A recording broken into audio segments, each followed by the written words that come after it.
Radio. I'm Amy Beth Shaver with Allison Sinclair and JP. We are up to shenanigans today. Shenanigans. We are up to shenanigans. That doesn't rhyme. It doesn't really. We need a better. Do you know what we're bringing back, though? What are we bringing back, Allison Sinclair? Come on. What are Wednesdays? And actually, I think this is very, very appropriate. It is appropriate. It was named by Allison Sinclair. And if you name something, I don't care where you are when you name it, it's yours. What the Hale County Wednesday? And I think it works considering what just happened last night. Wouldn't you agree, JP?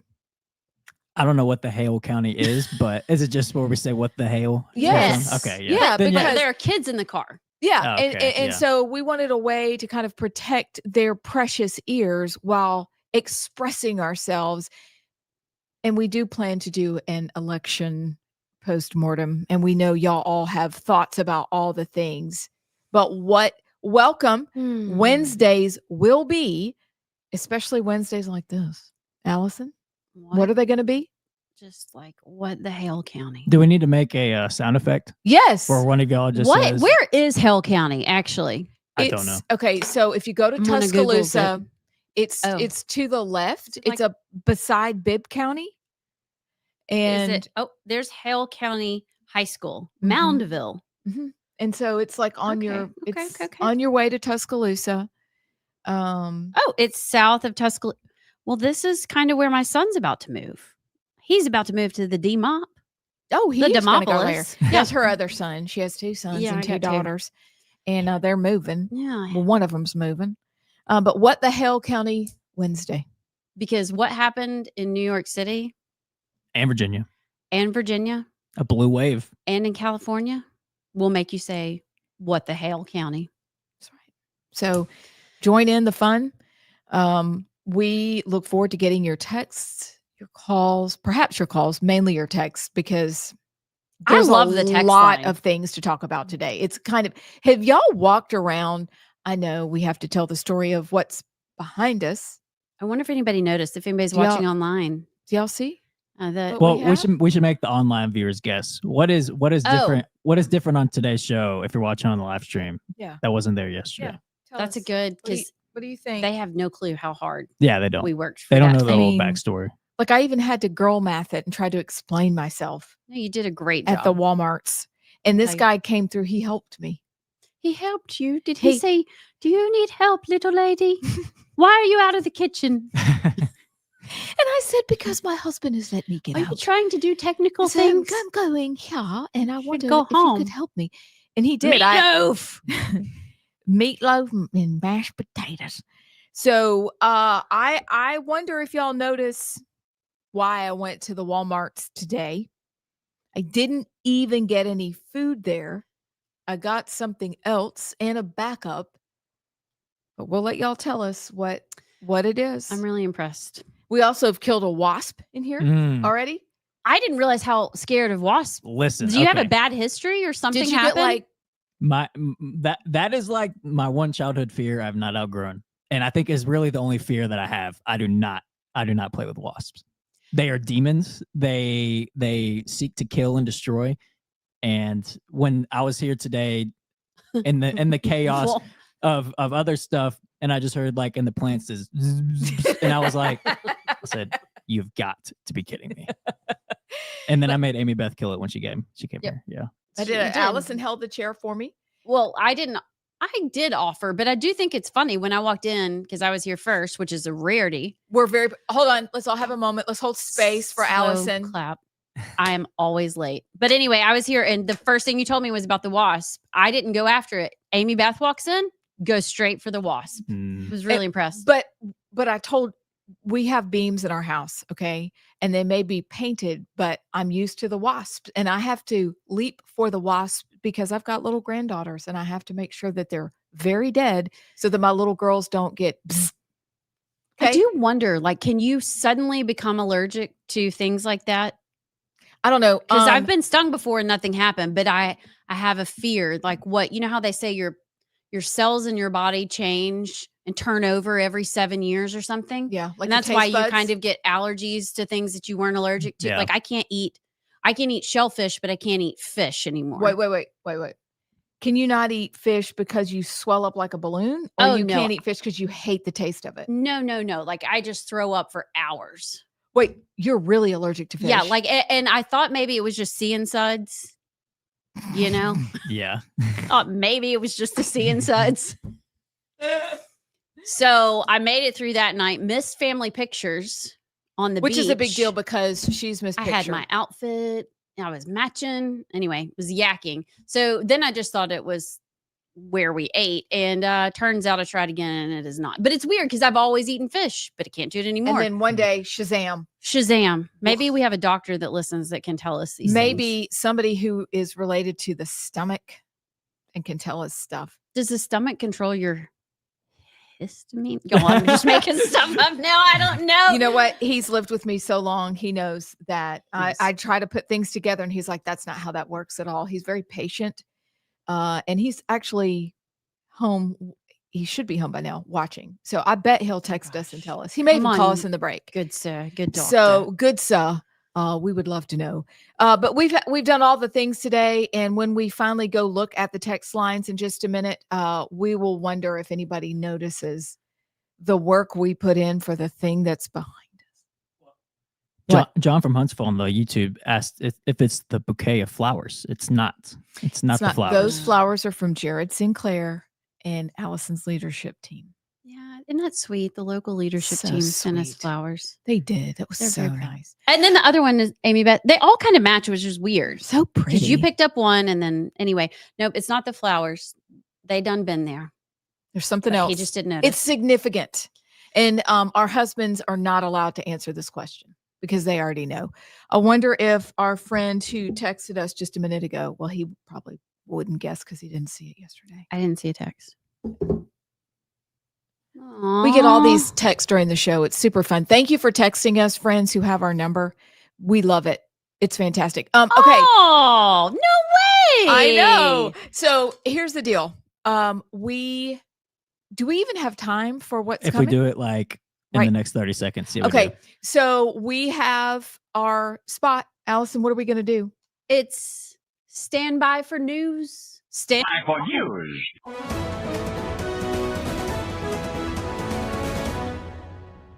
This is the correct religion. This is the religion that all of humanity needs to be upon, of Islam. And we will not stop until it enters every home. La ilaha illallah! La ilaha illallah! Muhammadan Rasulullah!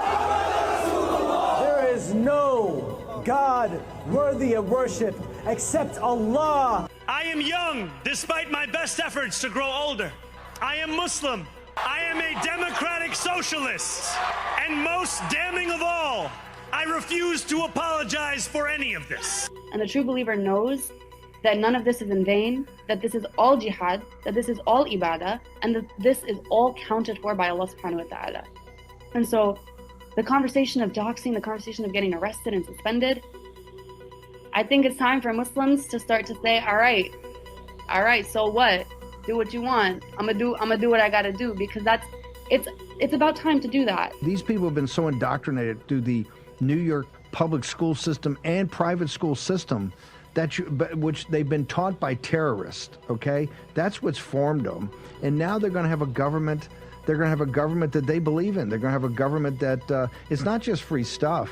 This is going to be the wokest city on planet Earth. The Virginia Attorney General's race, Democrat Jay Jones leading Jason Mraz with 26% of the vote. As you might remember, Jay Jones was shown to be on text message saying some of the most vile things we have ever heard a politician say, specifically about killing other politicians and hoping their children die in their mother's arms, yet still, as we see, he is leading. We asked voters what best describes their opinion of those leaked texts. Almost half found them to be disqualifying. About 1 in 4 said they were concerning, but then another 1 in 4 said they weren't concerned or they hadn't heard enough about it. We got our asses handed to us in New Jersey, Virginia, and New York City. Democrats swept all three. There's 2 key lessons for Republicans. Listen carefully. Number 1, our side needs to focus on affordability. Make the American dream affordable. bring down costs, electric costs, grocery costs, healthcare costs, and housing costs, and lay out how we're going to do it. And number 2, cut out the identity politics. It doesn't suit Republicans. It's not for us. That's the woke left's game, not ours. We don't care about the color of your skin or your religion. We care about the content of your character. That's who we are. Lots to talk about, I'd say. That's terrifying. It really is. And That so first clip was in the middle of Times Square. I actually have something for us to play maybe when we come back from break that I experienced that is very terrifying. So to see that there in New York City to show their dominance, guys, we have so much to talk about. So don't go anywhere. You're listening to Rightside Radio. We'll be right back.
to Rightside Radio 2.0. I'm Amy Beth Shaver with Allison Sinclair and JP. So, post-mortem session number 1. I don't like Where that do you want to word. start? Well, it's a death, It's accurate. though. It's accurate. Something changed last night. I feel like JP's got a list of some of these big races in states that, I mean, like Virginia. And something changed, and I think we need to all be aware of it. But yeah, it is a postmortem. It's not very exciting. Now, some people would argue it's blue politicians being elected in blue states. Okay. But we still have other issues as Republicans that we have to talk about, in addition to the probably most terrifying element of several of the people who were elected, and that is their religion. I think that DeSantis put out a tweet, and I can't remember if when it was, but basically talking about how Florida in the recent past used to be, had 300,000 more Democrat voters than Republicans. Well, now they have 1.4 million more Republican voters than Democrat.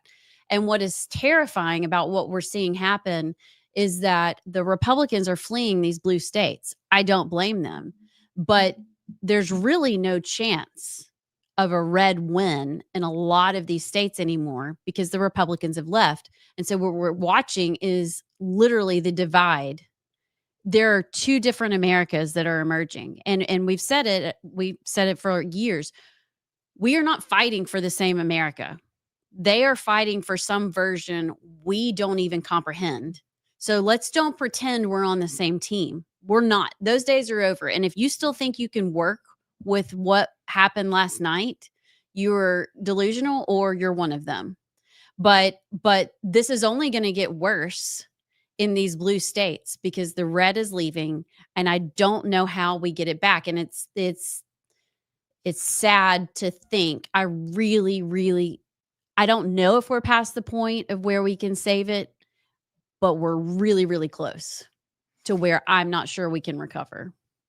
And I think the other part that I'm thinking of, and we all have friends who are Democrats, and some of them are conservative Democrats. And I don't, some people would say that's a misnomer, but I know some of these people and they are. And so then if you're going to be committed to staying in that party and say, yeah, this is okay, I'm going to be okay with the vote for Jay Johnson, who wished death on his opponent. I'm going to be okay with these Muslims being elected after imams are prominently online saying this is exactly what we plan to do. And in 10 years, there will be 50 Muslims elected to Congress and Senate. That they're saying this is what they want. They're not even hiding it. But if you're saying you're okay with all these things, we have questions. Or you can go in and do your best to push back against some of the insanity, but I don't think you're going to get very far because this is where they've said they wanted to go. Normally we'd say, okay, game over, we're done. That's it. Now we're really probably saying, no, we mean game over. Do y'all think this leads, I mean, I know crusades is kind of a bad word in some circles. We might need a crusade here in America. I don't have a problem with that. I think that's not, I don't think that's wrong. I don't know if I mean physically. Yeah, not like a physical violent crusade. No. But a Christian engagement crusade. A Christian engagement crusade. That is a very good word. Keep going. Because I mean, we talked about it a little bit earlier this week of the turn the other cheek Christians. I think when you see New York City and the screaming and the chanting in the middle of Times Square, which is New York City is the American city. Like you think of America, you think of New York City. If that's what it's coming to, then I think Christians need to have a wake up call. If the I don't really mess with politics sort of way to go about it is the way to do it. You have to get engaged politically, or else Dearborn, Michigan happens, New York City happens. So I agree. I think not a crusade is Christian engagement crusade is one word, but I think just an awakening and a revival for Christians to actually participate in politics, I think, is the way to go. Good. It also is, and something we'll talk about in just a minute, is who voted for these people? Who voted for these men and women to be put JP. into office? Why are you looking at me? Our kids. Well, So, yes. so young women were the ones who voted. Oh God! Don't get me started on the That's who white voted women. for the people. That's who voted for the people to go to get into elected office. But you're exactly right, JP. It has to be a Christian engagement crusade. But the problem is we're so stuck on, but Jesus is coming back. The third wayism. And I'm just gonna. It is the third how wayism. does- That is so Did we good. talk about that? I think we talked about it when y'all filled in. We did. one time. We talked He- about it. He learned. He's real good. Wow. But that's exactly where we are. Christians should not be involved in politics. You need to take your hands off. This is so messy. Oh my goodness, he's coming back. Okay, those things may be true. It is messy. It is hard. It is dangerous. You are going to have to, as Ali Bestecki says, share the arrows. But God established government for our good, and they have completely wreaked havoc on what it is. So if you wondered if it was time to get involved, here is your sign. It is time for you to be involved. It is time for you to, yes, have conversation with your neighbors, but you need to understand for our Muslim friends who have immigrated to the U.S. or who are here and converted, whatever, there is no neutral territory with them. They do not care anymore that we know what they think. We know what they think. It is dominate, subjugate. It is infiltrate. This is what they're doing. We have got to get just off of, it's just too messy. That ship has sailed. Gosh. On that note, you're listening to Rightside Radio. We'll be right back.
back to Rightside Radio 2.0.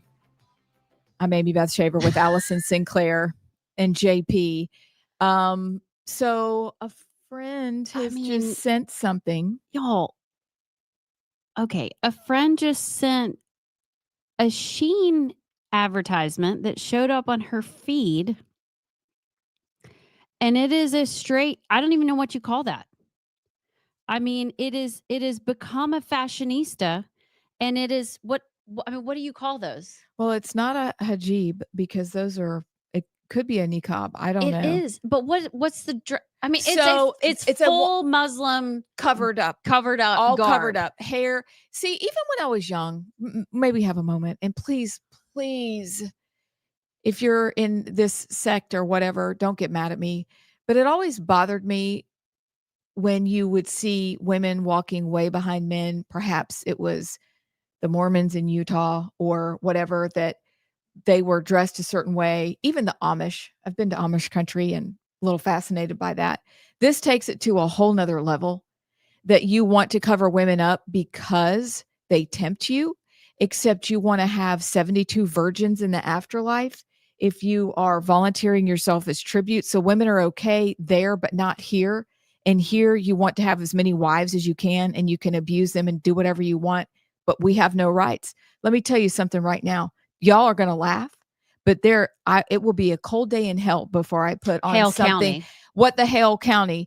I am too old and too hot to put something on to wear covered up all the time.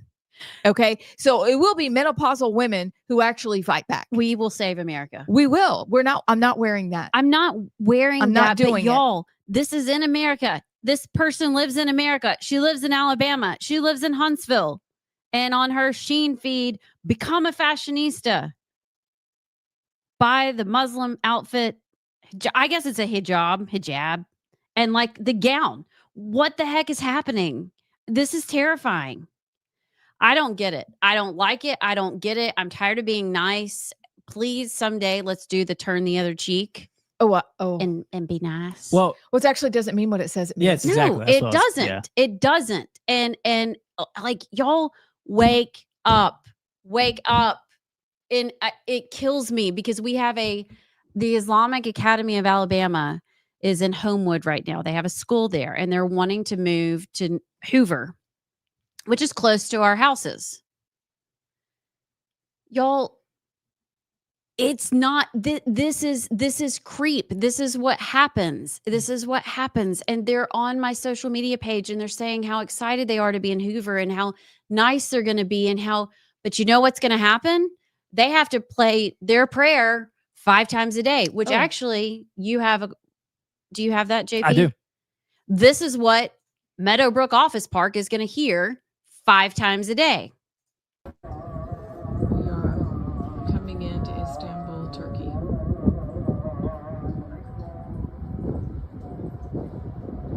Sounds like demons. I'm sorry for the wind. We were on a ship. We were coming into port, and it scared me and it woke me up out of a dead sleep. I ran to the window, I grabbed my phone, and I started recording because 5 different mosques, Hagia Sophia, or Irene, they were all playing the call to prayer at 5 a.m. as we rolled into port. And even though, see, this is the deal. We were you can call it Hagia because you're in the US, or you can call it Hagia Irene and Hagia Sophia. But in one of those churches that is basically not used right now, the Council of Nicaea met. That's cool. Okay. Really cool. It used to be a beautiful city. It was Constantinople, and it's still beautiful, but it doesn't have the impact because it's been conquered. So a place like that was conquered a long time ago, here we are getting close to our own conquering. And some people will say, you're reading that? Some people will say, why? Some people will say, well, that can't happen here, but it is. The Islamic Academy is trying to move into our area. They're all over the state. They're snapping up defunct churches right under our noses. And so for the people that are like, but we'll be nice back, that is not what the Lord asked us to do, to be nice back to something that is antithetical, that is pagan, and that, I'm sorry, it's demonic. And it's false. And it's a false religion. It is false, period. And this is what we're having to deal with is now they're saying on social media, their imams, we want you elected to as many offices as possible. And Allison and I are back involved in politics because of COVID, because of a well-known pastor who told Allison, Christians should not be involved in politics. Really? Forgot about that one. That was a long time ago. It was. Well, this is where you get, because what are your options? Just hand over the government to the pagans? And I guess that's it. That's what nice Christians do. Don't get involved. Let all the false gods people, the LGBTQ, the whatever it is, run your state and your school boards and your city councils and your government. I mean, personnel is policy. So who you elect is what you're going to get. I would rather us win than them. Mm-hmm. So why not at least give us a shot? But so many Christians and so many conservatives don't go vote. And you watched that last night. That's exactly what happened. They did not go vote. Trump wasn't on the ballot. They weren't motivated. And now they're stuck and they're going to have to live. I mean, Virginia is a mess. Virginia is an absolute mess. Do you want to read the list of who won where? Yeah. So obviously, Mom Donnie in New York won the election there. But then Virginia, there was Spangelberg, I believe is her correct name. And then Jay Jones, who won the attorney general, who is the guy that his text leaked that he would like to see the Virginia Republican Virginia Speaker of the House and his kids all get shot in the head because they're breeding little fascists, his exact words. And then there was the one lady, I wrote her name down, Allison brought up, is, let me pull it up, is the first statewide, first Muslim to win a statewide election in the U.S. Was it Ghazala Hashmi? Ghazala Hashmi won the lieutenant governor in Virginia and is the first statewide winner of an election in United States history. So, yeah, very concerning. And then Proposition 50. Proposition 50 in California passed as well, which is Governor Newsom's fight back with the Texas redistricting. It looks like it could add 5 seats to the Democrats in California. And this is the problem, because like now that Spangelberg is going to be the governor of Virginia, she can do the same thing now. She can now go to her state legislature and say, hey, drop some mats, find me some Democrat seats. And before you know it, we're going to have, we're having like Missouri, Texas, I believe South Carolina was talking about doing it, Florida redistricting, but Louisiana, now Louisiana, Alabama. And now you're going to have Democrat governors in Virginia, California, perhaps, New Jersey had a Democrat governor win. It could just be a wash. And then all the fight that Republicans put up to win in the redistricting battle is going to mean nothing in the midterm. So it's like, I don't know if Republican voters in these states think about that stuff, or maybe they're just not engaged in politics enough, or they only vote if Trump's on the card or something. Mm-hmm. But this stuff matters. It's the grand scheme, the big picture. These elections matter for those reasons.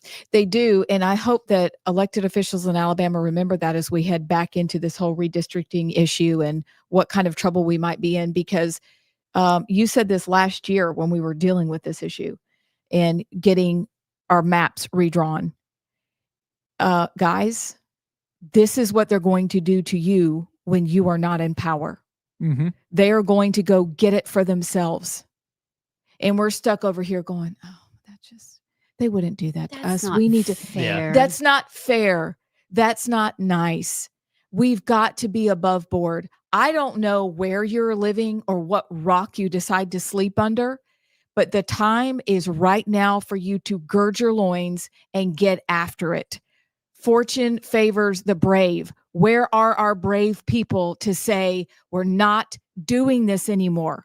We are sick and tired of the wussiness and the folded hands and the wimpiness and the, oh, please.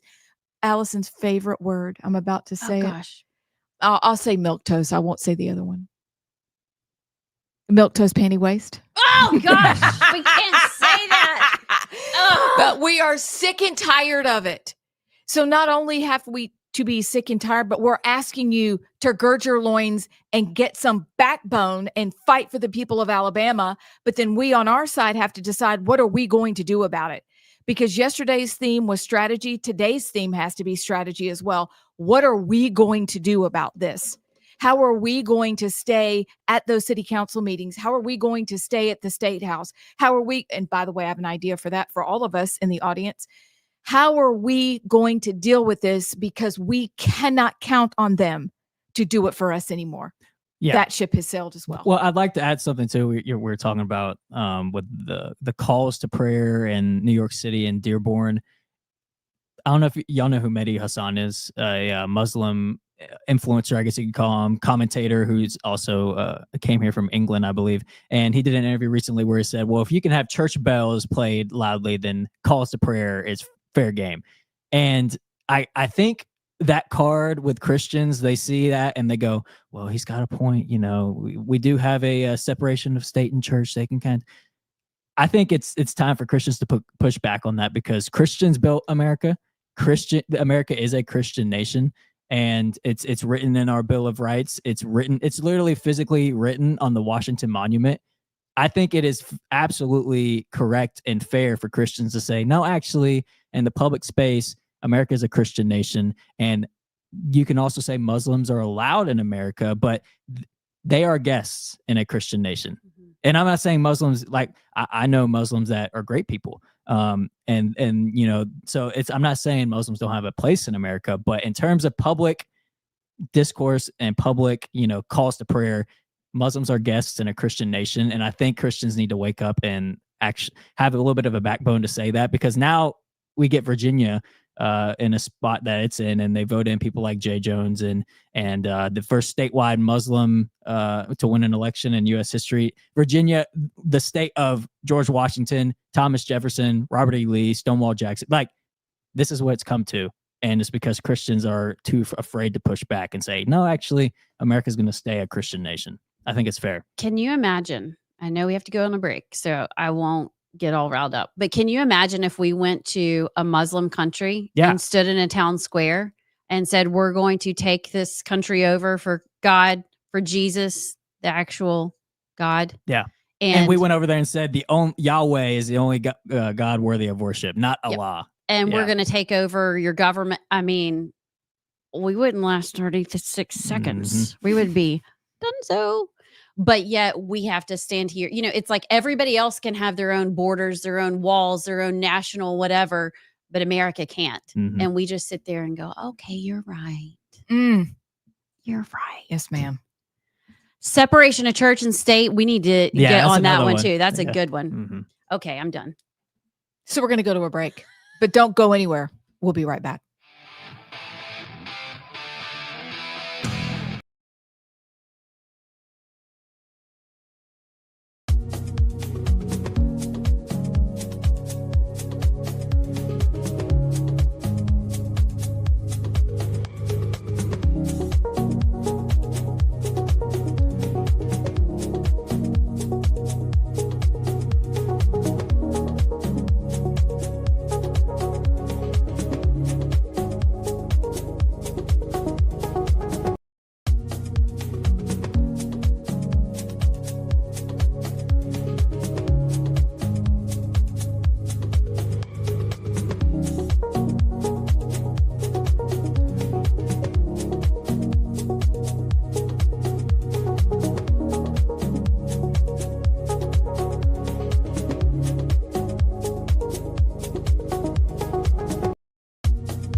Welcome back to Rightside Radio. I'm Allison Sinclair with Amy Beth Shaver and JP.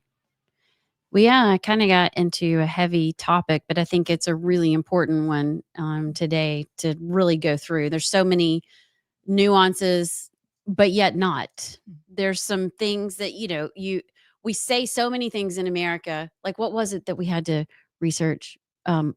Which one? Yeah, it's like you There are say so many things things. like The separation of church and state? yeah, that's what I'm thinking. Like we throw that out there, but do we really know what that means? And No, we don't. I think some of these discussions are worthwhile visiting again, even if you've heard it before. We had one read from Tony said, then this is so good. This is the crux of it. Separation of church and state was to protect the church from the government, not protect the government from the church. And if you think about where this originated from, why did the settlers come over here? They were fleeing from the English government meddling in their churches. So it's not that they couldn't be Christians, that they couldn't lead their, I guess each state had their own constitution. Each state was divided by kind of, if you were Presbyterian, if you were Puritan, if you were whatever, clearly you can have religion in government. Well, and I submit to you the quote from George Washington that said, "It is impossible to rightly govern the world without God and the Bible." So hello, before they take that quote and said, well, he didn't say the Christian God and the Bible is impossible to rightly govern. And it was actually one of the first rules in America. You couldn't run for office unless you were a Protestant Christian. Yeah, you couldn't be Catholic. You couldn't be, and now we have Muslims running exactly. big states. Yeah. So I think it's a good topic that is one that's worthwhile. And so now when people say separation of church and state, no, basically the state couldn't come in and tell you when and where you could worship or how and govern your church. It does not go the other way.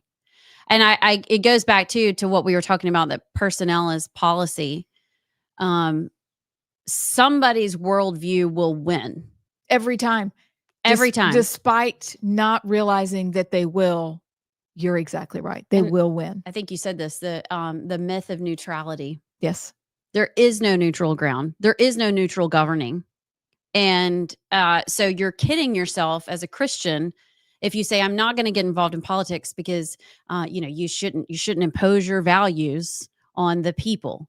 Well, somebody is. So do you want it to be yours or theirs? I'm going to go with us. Yeah. We're a little more peaceful. Yeah. And that Please. I've heard a pastor say, I won't say who it is, but say, we don't tell you how to vote, but we just tell you to vote. It's like, there is racist. I mean, abortion seems pretty anti-Christian to me. Candidates that openly fantasize about murder seems pretty anti-Christian to me. I think actually pastors and churches should tell people who to vote for. If you want to vote with your Christian beliefs, which as Christians we're called to do, because with a Christian worldview, you can't just, we won't tell you how to vote. You should tell your congregation how to vote. So, but more than that, also encourage them to read the good book. Yes. Because if they read it, then they'll know exactly what they're supposed to do. And there will be no question or woke pastors writing books like, here's how you vote. But they want you to vote for leftist ideology because they've been influenced negatively that way. Just read the book and do what it says. It's very simple. And we pretend like we don't know what's in there because we don't know what's in there. Yeah, that's a good point. That was deep. That was very deep. It was a coffee. It was good. I'm going to have to drink some. So we've got some text. JP, you're better at this. Can you read? There's one that I think it was Tom with all the kids. Let me find it here. Tom with all the kids. He said, let me see. He said, I'm not going to worry about it. I don't believe there's any hidden messages or anything like that going on. I guess he's talking about the elections and the blue wave. But then he said, I saw online today that it's the 19th Amendment's fault. Tom with all the kids. And they said, had to laugh. That's good. I actually would love, I know we've got to go to a break. These breaks come up all the time, JP. Yeah, they're do something us. with it? Dang, advertising sucks. I guess we do need to. We do need to. But I have some thoughts on the 19th Amendment, and I have some thoughts on women voters. Is it okay if I take this opportunity to add to what you're saying right this You've second? got your glasses on. This must be serious. Well, this is really serious. If I put these on, it was always the women. This is leading off our conversation for next hour about women. It was always the women, and above all, the young ones, who were the most bigoted adherents of the party, the swallowers of slogans, the amateur spies, and the nosers out of unorthodoxy. George Orwell, 1984. Oh, shoot. That stings. Not wrong. You're listening to Right Side Radio. We'll be right back.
to Rightside Radio 2.0. I'm Amy Beth Shaver with Allison Sinclair and JP, stirring it up, having a kitchen table conversation. Yeah, I'm about to get in trouble. I don't know She about is. you. You're gonna win some points with some of our the Make Me a Sandwich audience. But hold on, before we do that, we didn't do something. Hold up. What didn't we? Oh, the sign. Oh, Y'all did guess I gave it correctly. away. Yeah, when we said earlier, what's the new? I see Allie from Athens, Mike from Harvest on the Rumble, John from Huntsville on the YouTube, guessing that the neon sign That's being right. turned on is the new addition to the show today. Yeah. And perhaps we'll tell you the Walmart story later. Well, sort of. We told the story, but doesn't it look so good? Isn't it Somewhere, pretty? I mean, I was in Auburn living it up. I didn't lose the box, but somewhere between Gadsden and Birmingham, Allison, JP and Amy Beth lost the box because Listen, now we know you got to have a reducer so you don't blow the thing up. It's like very technical. but thankfully Walmart came through in the clutch. listen. Thanks, Walmart. I'll just say, when all the stuff we moved, I think only one crucial item being lost is pretty good. You know what? It is very good. I And we think had so. fun. We Like, that can't was super find fun. The camera Okay, stand. Two essential. We still had items. fun, and your dad is awesome. I think he's listening right now. So shout out to He Chuck. is. That. Hey, do you call him Chuck or Charles? I call him Dad. That was good, JP. That was really. That was a Someday, coffee, Dad, wasn't I'm it? going to meet you because I wasn't here, Oh, but I heard you were super helpful. and also we need to have him do a podcast because the stories that man tells. Is he a He's fisher? he's a psychologist. He's a psychologist. He's a That fishes? doctor. He's a sports psychologist. Yeah, but doesn't but he, he? he Dr. works Chuck. with fishermen. Yes. Okay. Yes, There yeah. were fish in there somewhere. There were. Okay, so Allison, I was just giving yourself a mental space before we step into this field of wonder that you want to bring up. I mean, And I'm going to follow it up only with some numbers of people who voted after you say what you're going to say. look, okay, this is this is the circle of trust that we are in right now, right? The three of us and everyone out there. Is that the one from Meet the Parents? Yeah. Okay. And so, look, we're just having conversations. Okay. So sometimes I might just throw it out there, but you can convince me otherwise. But we're just having conversations. But y'all, this engineer, feminist that was during college is no more. And I'm kind of to the point where I'm like, you know what? I might just give up my right to vote if it would save America. And if you look at the history of women voting, I'm just going to say things started going downhill after the 19th Amendment. And they only voted for Wilson. Good old Woodrow. Maybe because he had a good wardrobe. He probably did. For President Wilson, because he was hot. That was it. That's all I got. I mean, I don't know. That's like and it seems like that's what we vote on today. And I will say, and there's some clips, white liberal women Excuse me, I'm sorry. are killing America, literally, as we know it. And it is, I'm like, maybe if you take us out of the equation, we could save this place. JP, you got a map.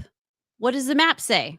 Well, I just, they always do the maps after the elections if only men voted in the last election. And I'm pretty sure the margin was like 400 electoral votes for Republicans and like 19 for Democrats. I can pull up the exact map. But yeah.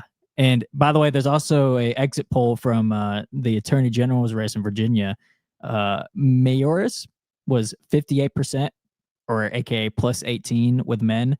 And then Jay Jones, the murder fantasizer, was 55% plus 12 with the women that voted. And yeah.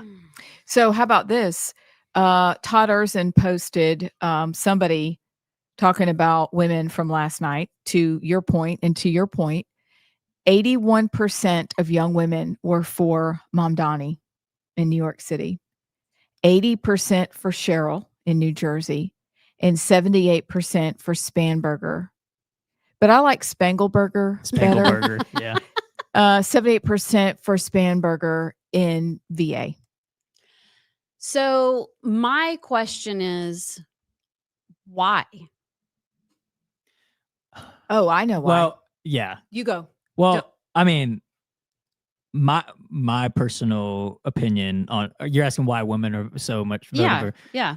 I mean, it's the feminism. I mean, there's one side that is promoting you can have sex with whoever you want to unprotected before marriage, and you can just kill the baby. That's fine. And you don't have any responsibilities for that. And everybody else who says otherwise is hates you, hates your body. You have a right to do whatever you want with your body. And obviously there's also the feminist side of it, of the Democratic Party pushing for girls to not get married, to work and get money. And you don't have to you don't have to date or marry anybody. You have no obligation to reproduce. You can just go and be a girl boss. And the Republican Party is the one pushing traditional values, is pushing Christian values. But I mean, I think that is the main foundation as to why, is because there's one side promoting toxic feminism, and then there's the other side that is actually the real feminist side. Because the best, I think, I mean, obviously I'm not a woman, but I would say the best gift that women have is to bear children and to have a family. And so I think the feminism, I think, is the main crux of why. Abs.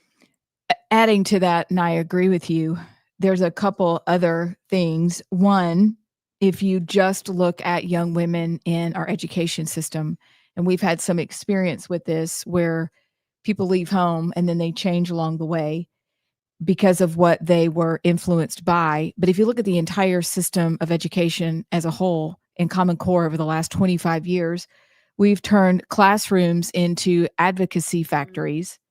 We have revised history. A man by the name of Howard Zinn did that. He was a radical, he was just a radical human being, but that man somehow got his hands. I'm actually reading a book about it right now. I'm coming back to this book because his impact on our country is incredibly important.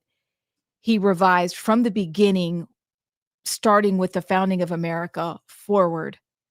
So you've got that revision of history, add on to that what went on with Common Core, add on to that with the LGBTQ idea, add on to that the book called After the Ball that laid out the strategy for exactly what they did in the classrooms in regards to LGBTQ. So you have this learning laboratory festering with pus and other nasty rot, boils, sores, all of it. And we did it all to our kids, and we expected they come out clean. And instead they've come out infected and diseased and sick, and they don't even know up from down. So of course, when somebody promises that you can kill your baby, speaking as an adopted person, highly offensive to me that I am not worth it. Same, right? So then you've got several factors. You've got education, you've got the revising of education, you have Common Core in that mix, you have the LGBTQ crowd thrown into the Common Core, then you have the laboratory. We just experimented on our kids, and we've spit out these children who don't know anything. And so women are, as George Orwell said back in 1984 in that incredible book that we're all going to read together, that it is women who are the most, we are very emotional. And we're going to believe what we're told. And, those people who want to move into our community, that we should just be nice to them. We're so emotional. So you've got all those things at play, but then you've got the underlying foundation that God designed women to want to be cared for. And when your religion is not the God of the universe, but the God of the state, when somebody comes in and says, I will take care of you, I will be your God, my sacrament to enter is abortion, and the laboratory you go through to get there is our educational system, ta-da, you have what you had last night.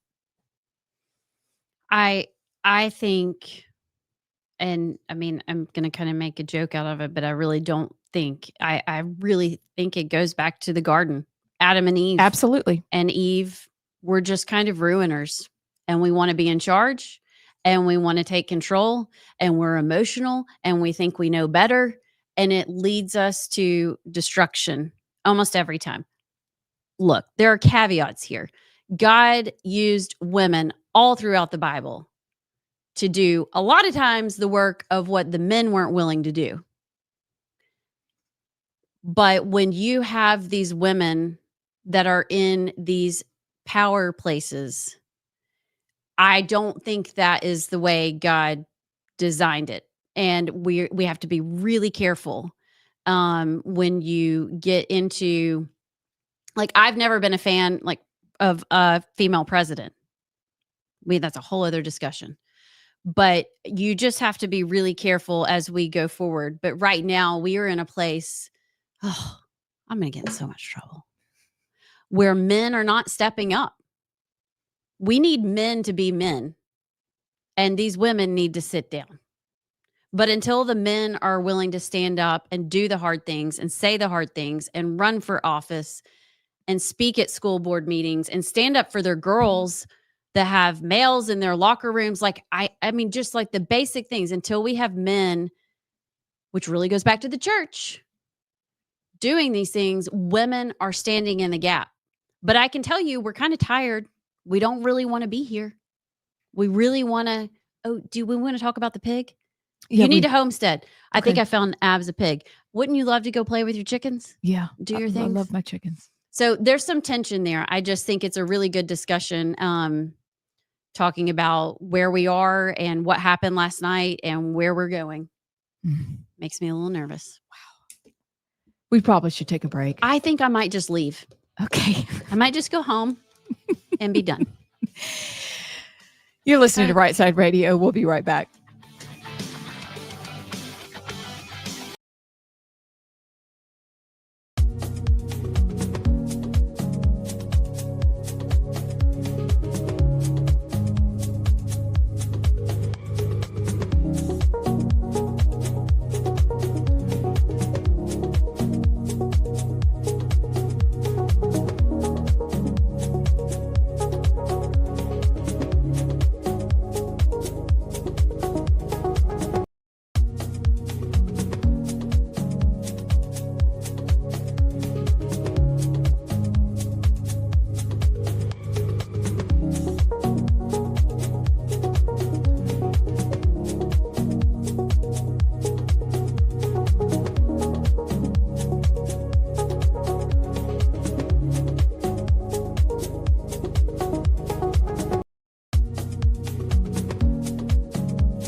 going to focus and respond to some of them because y'all are on fire today.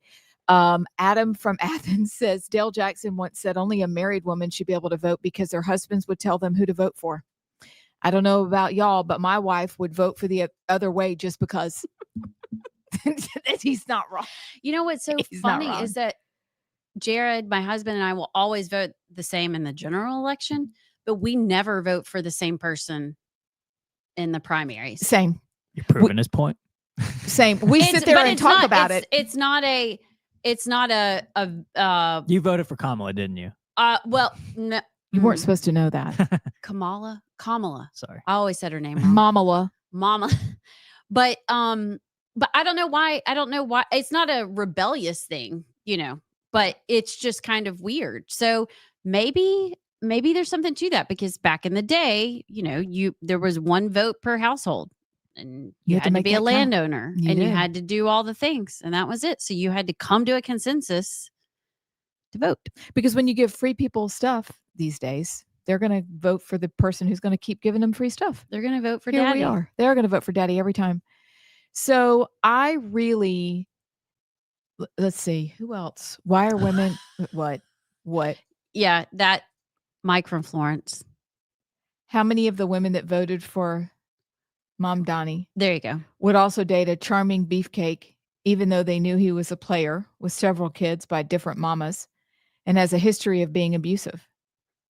I don't have a problem with women voting, but I do think the wrong ones are. Well said. And maybe that's part of, because what we talked about during the break is that, and we really tried not to be depressing news but a lot of what we've talked about today is not very encouraging. But, we want to give solutions. We want to give answers. How do you get involved? What do we need to do? What does the GOP need to do? Things like that. I do think even my best friends, and they know and I'm sure you're the same way, how passionate I am about politics and policy. Most of them don't vote in primaries and they may or may not vote in a general election. And these are good, conservative, suburban moms. I don't get it, especially today, but I do think that what Mike is talking about is important. We got to get out the suburban mom conservative vote. Can I spitball here while you're talking? Yes, I would love you to. Okay, so if we're going to head towards solutions, and I really want to get back to, I think, who has all the kids? Tom. How can I forget that? I don't know. Tom with all the kids has a great vantage point, and I think this is what we did in our family. But if it would help the next time we have an election that comes around, we could have a gathering and go through the ballots. We could do videos and talk through the different candidates in there so people get to know who they are and why they should or should not vote for them. That is something that we could provide. Is that legal? Can we do that? Well, we can do it just as ourselves, maybe not even off air, not even as a part of the show, but just Abs and Al and JP just host our own little at my house at the kitchen table talking through it. Because I don't know about you, it is confusing to sit there on that day, go through the ballot, know what the amendments are. I know this name, but I don't know that name. But what if that name that I don't know is the good? It's very confusing. So I'm wondering if there's something we could do to help as private citizens that may or may not be put on social media. We could also, perhaps as private citizens, go down and meet people at the Capitol and let them sit with us in the gallery as private citizens, because people want to go to Montgomery. They want to know what that process looks like, but it's intimidating to go in the first time. We also, on our website, will probably start plugging in some different groups that we can vouch for, like Allison's group and others, that if you want to get involved, plug and play, you will in the near future be able to click on links so that these are reputable groups. They put out helpful information. You can stay apprised of what's going on so that you don't feel like you're in the dark. Those are things that we can do. But all of this was jogged by what Tom with all the kids said. And that is, he takes his children through the ballot and they talk through who they're voting for and to make it really, really simple. That's what we used to do. But I'm like you, though, and we did that with our kids. We went through this is what it looks like. You don't want to be surprised when you get in there and you're like, I don't even know what to do. We can help with that. We can help show you organizations that we know personally and can vouch for. You probably could tell us organizations, but those are some simple things that we can do to get started. But it's got to start by knowing who's on the ballot and why you, as a believer, should or should not vote for them, and make no bones about it. If we do those simple things, we will be okay. But we've got to help each other out in the areas where we know, hey, here, I can help you, and I'm willing to help you. We can learn together. We can. Together. We should probably go to a break, shouldn't we? I don't know. Why do these breaks keep coming? We'll be right back.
to Rightside Radio 2.0.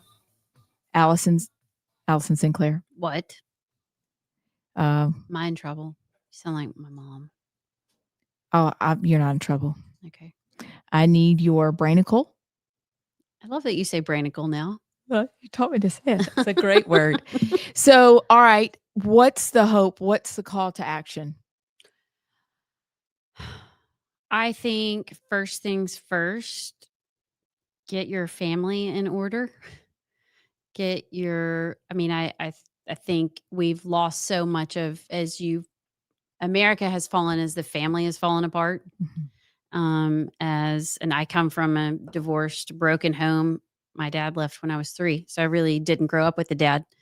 Thank goodness I had people in my life that kind of modeled healthy families, and I learned a lot from them. But, as churches, as communities, as families, we need to step up and start being churches and communities and families. I think we've got to, it's why I started Local Alabama. We have to get involved. Forget Washington, D.C. Yes, it's sexy and fun, and you think it's D.C. Run for Congress, whatever. Forget that. Go get involved in PTO at your school. Go be with your kids. Go run for school board, county commission, city council. Like, get involved locally. We saw during COVID how important those local elections are and will continue to be. I think our state governments are going to be more important than ever. If policy is your thing, start going and talking to your legislators in Montgomery. I mean, honestly, we should probably do a live something from there. I remember the first time I went to the state house, I had to text. I texted someone and asked where I went in, and they said the front door. I wasn't quite sure where the front door was. But that's real. I mean, that's real. I mean, it's right intimidating. And then you walk in and you got to go through these metal detectors, and you got to go through, and you're like, do I go to the 6th floor and then the gallery? I mean, it's intimidating. But you can. I've still never been in the state house. You've never been? We'll go. It We'll smells take you. like cigarettes and mold. I bet it does. That's what I'm here. Like heavy on the mold. Heavy on the mold and the cigarettes. You almost don't mind the cigarettes because the mold is so bad. They are building a fancy new state house, which actually I'm for. It's embarrassing what's happening down there. But I think state government is going to be very important going forward, as we see blue and red states are just doing, there's the seismic split. So from a high level, the Republican Party, and you kind of talked about this during the break, they have got to pull themselves together. Our friend Todd Starnes, who, gosh, we've been on his show a few times. We haven't heard from him. We need to get him on here. Let's get him on here. He would come on. So He's entertaining. Fantastic. Love Todd Starnes. But this is what he posted last night. 10 months after the inauguration and nothing has been codified, states are ignoring Trump's executive orders. There have been no consequences. The do-nothing Republican Congress has done nothing. Absolutely nothing. Hearings galore, but no one has been held accountable for weaponizing our government. All these documents and files and the FBI and the DOJ promised to release, we're still waiting. And why aren't we defunding taxpayer-funded schools that refuse to follow the executive orders on boys and girls sports? And why haven't they dismantled the Department of Education? I mean, there's so many issues that Trump and the Republicans promised, and they're doing nothing. So we've got lots of levels. Maybe it's just having dinner with your family and talking to your kids, like Tom talking to his 12 daughters. God bless him. 12 daughters about who to vote for, how to get involved. Right before we came on, my son, who's a freshman in Auburn, like that generation, tends to be a little liberal. But he's going to the Turning Point event tonight, and he was starting to ask questions. Like, these kids want to talk about these things, and they don't want the surface answer. They want the deep answer. They want to know why, like worldview answers. Maybe you want to run for state senate. I don't know, but we have got to get people involved and out of their comfort, their little couch of comfort. It really, because part of the deal also, as you're talking about running for office and getting involved, is the way that you see the world and the way that you see your friends and family will change. Because when you are running, you really do find out who your friends are and aren't. And you really do find out who's the realist in Montgomery and who's not, and who's the realist perhaps in DC and not. And those things matter, but we've got to consider doing the same thing. But you have to understand, as you get involved, not only will you share the arrows, but you have to develop a very thick skin, like Share the rhinoceros arrows. skin. That's a good. Can you expand on sharing the arrows a little bit? So for a long time, I heard you say, Allison, that we want more people involved. And while on other shows that we've done before, we would get anonymous information from people. And we appreciated anonymous information from people, but we can't be the only ones who are out here getting the arrows. And I think Allie Beth Stuckey named it very well, sharing the arrows. But you also have to understand, if you choose to get involved, if this is a wake-up call, if Charlie Kirk's death wasn't a wake-up call enough, if last night perhaps might be your wake-up call, please understand that suffering will be part of what you choose to do. And we love Comfort so much. We've made really good friends with her. And it's easy to want to be comfortable. That's safe. It is not safe out here, but we are meant for the battle. We are meant to be involved. We are meant to run at it with our weapons of war. And I know some of y'all are like, oh, could you stop with the Bible already? But that is the prism through which we see all of life. And in Nehemiah, when those men and women were rebuilding the wall, they had a weapon in one hand and a tool for rebuilding in the other. This is who we are and what we were made for. And we have bravery stamped all over us if we'll just get out of our comfort zone, decide that we'll take it, decide that we'll have fights with people, decide that we'll disagree with people we love. You can disagree and remain friends. But we have to decide that comfort is killing us. And that will be the end of our country. So this is the wake-up call. You gave a great call to action, small action steps or big ones. Understand, no matter what you do, it is going to hurt. But isn't anything worth fighting for worth also hurting over? It's scary, but the answer should be yes. Otherwise, what are we doing here? I mean, JP, we were talking about during the break, and we were just talking about how sometimes it's hard to put yourself out there. But what's the alternative? Yeah, exactly. And I think Charlie Kirk's death, I know I haven't been the same after it. I think I've just been more to the right after that. But yeah, I mean, and also, I mean, not everybody, some people, it may not be, up their alley to run for office, but you could door knock, you could help out in other ways. You could, I don't know, if somebody wants to start their own podcast or something, if somebody wants to start writing op-eds or something, don't feel like the only way to do it is to run for office. There's other ways to help and to contribute to the cause. I think everybody's got their role to do that. But you also mentioned, how important local elections are. In red states like Alabama, the primaries in terms of the local elections are the most important, because that's where the fake Republicans put an R next to their name and sneak by. And then when somebody sees an R by their name and just votes for them, then they're in power. And they snuck in because, nobody paid enough attention in the primaries to vote for it. So I think being engaged in the primaries and the local elections are important. And just on a grand, like a big picture scale in terms of this blue wave last night, which is what it was, a sweep in terms of all the elections. I think the GOP needs to realize who their enemies actually are, because the infighting right now, the infighting in the Republican Party is so ridiculous and stupid. And I just want to say, like, hey, dummies, the left is shooting us. Your enemies are not your fellow Republicans. Your enemies are those on the left that want you dead. Jay Jones wants you dead. Texted about it. And it's not it's not Tucker Carlson. It's not Nick Fuentes. It's not all these guys are your enemies. The ones who want you dead are the ones that are your enemies. And it was like the group chat leak from the Young Republicans, that group chat leak. I'm sorry, this may be a hot take, but 20-something-year-olds making edgy jokes are not your enemy. Okay. It's the Tyler Robinsons who are your enemy. And when I say enemy, obviously they want you dead. That's not a call to take up arms. That's a call to beat them politically and get engaged politically. So I think locally, you got to get engaged somehow. But on the grand scheme of things, the GOP, if they continue with the infighting, this is just what's going to happen in the midterms. It really is. So as you're talking, I'm thinking I'm the battlefield analogy, and it's like the Republican Party. We're shot, we're bleeding on the hill, we're all dying, but we're looking at each other, debating who's bleeding more. Yeah.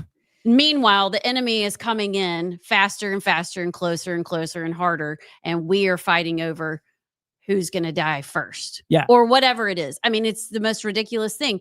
There are some issues that you do not compromise on within the Republican Party. But these issues that we're talking about and spending so much energy on are not those issues. Yeah.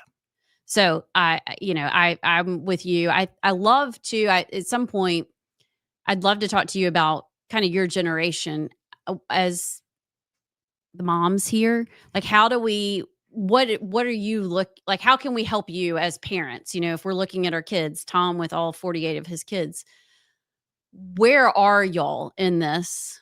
Where are you learning these things from? What is your generation wanting to do? And how can we help you? Because if we lose y'all, we really have no hope. Which I said we weren't going to be lost for hope. But it's true. We're basically your generation away from not being America. Yeah. And I will say this with my generation, it is being teed up to be even more conservative than the older generations. But the liberals of my generation are leftist, Marxist, Like socialists, crazy. like Yes, they crazy are. liberals. So I'd say my generation is the most polarized, which is why you see, like I showed the poll earlier with, mayores with men of, the discrepancy is so wide, and that's why you get Mamdanis in. So like my younger generation in the blue cities vote for the Mamdanis, but the conservatives of my generation, who I think are much more spread out amongst America, they vote for, the Trumps and those guys. So I think that it is across the board setting up to be the most conservative generation, I think, but also the liberals of my generation are crazy. So battle royale. Yeah. Stand guard. Stan guard. Stan McDonald. Stand guard. All right. Well, I'm exhausted. But this is really good discussion, and I hope it gives everybody, as you kind of come down off the frenzy of last night, there are things you can do. Don't give up. We're here. We're going to do this together. But we'll be right back. You're listening to Rightside Radio.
Welcome back to Rightside Radio. I'm Amy Beth Shaver with Allison Sinclair and JP, having a discussion.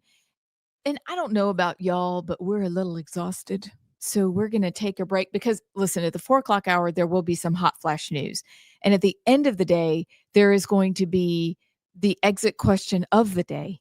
So you have to stay tuned for those things and whatever else happens in the middle of all that. But first, Allison Sinclair, you had a question for me, Yeah, and I then you need have a to- story. Well, this is the text. We have a family group chat, Sinclair fam.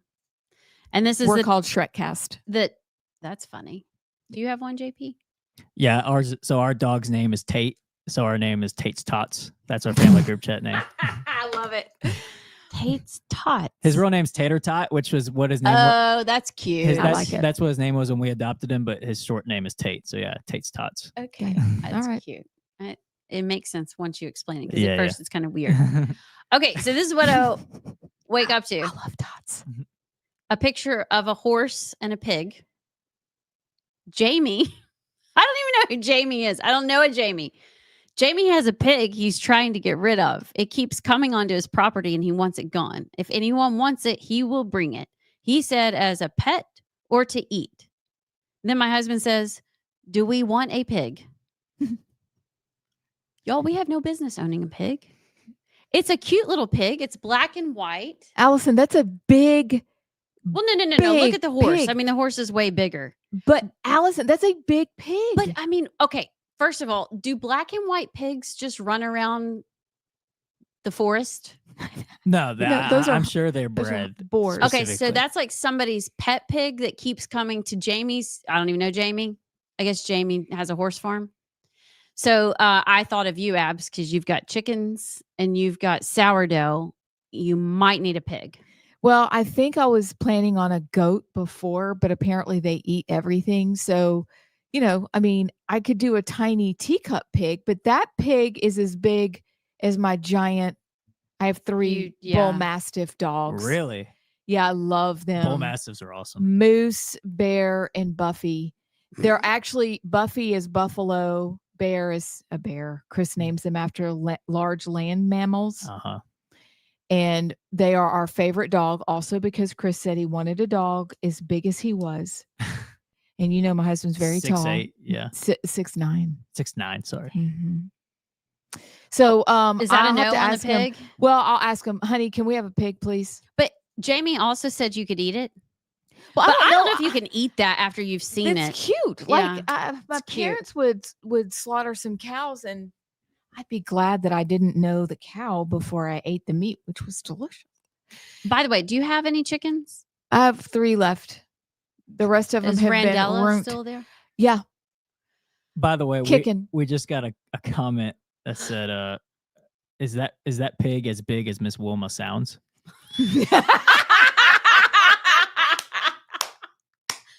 And then he says, "Asking for JP." Miss Wilma did like you. She did. I'm pretty and did Miss Wilma, when she called, did she talk about dropping it like it was hot? Yeah, she did. Was that when she was discussing you? Yeah, that's when she said, "Yeah."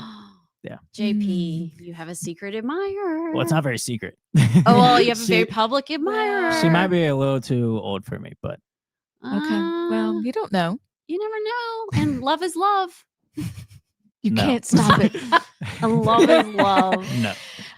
Allison. Oh, look. I'm What asking Mark about- from Athens said. Oh, thanks, Mark.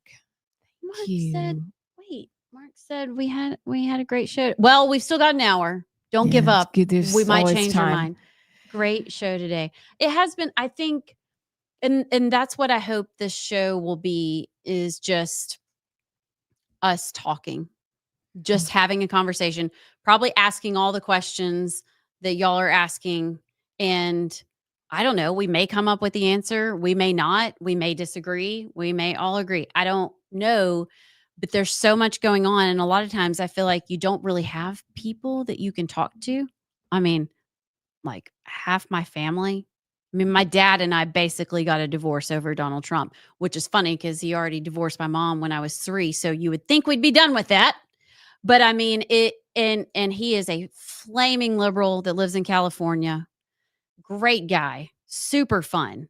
but I mean, so lost. But Mhm. anyway, and so it's almost like as we get more divided, that to have these conversations is a rarity. And so we're just going to do it publicly. I'm probably going to say some of the wrong things, and that's okay. We can redirect. We can pivot. We can like Pivot. that. Yeah, Pivot. Pivot's good. I love that. Was that from Pivot. Friends? Yes. Yes. Pivot. Oh, that was that what y'all were like on Saturday coming up these stairs? Yeah. Yes. actually, it was. I'm sorry. I was in Auburn. It was so good. All right. We've got lots more to do, but we got to take a break. We'll be right back.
Welcome back to Rightside Radio. I'm Amy Beth Shaver with Allison Sinclair and JP.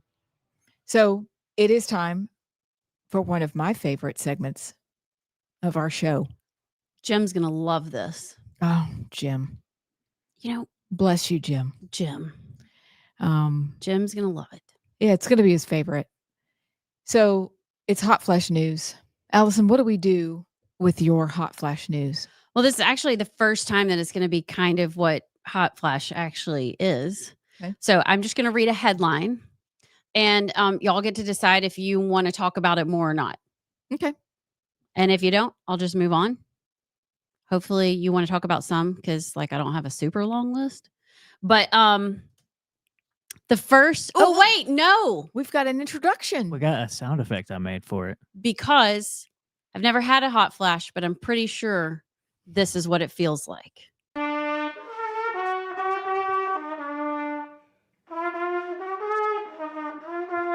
Excuse me. I love Kay Ivey. I love Kay Ivey.